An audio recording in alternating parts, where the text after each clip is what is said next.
Good morning. Tingnan niyo tong damo na to. Tumubo lang yan sa katabi ng dwarf snake plant ko. Ayan. Ang liit niya lang, di ba? Naintriga ako kung ano yung itsura niya. Kasi parang ang dami ng bulaklak nagkumpulan eh. So gumamit ako ng macro lens. At ayun na nga. Medyo nahirapan ako kasi mahangin nung araw na nagvi-video ako nito.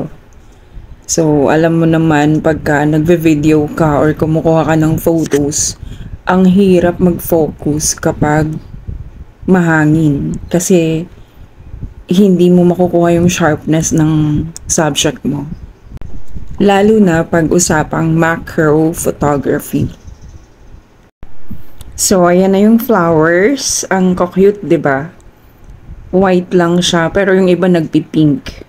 And parang may bunga pa nga siya na parang yellow gold ang color. Ayun lang. Thank you for watching. Bye!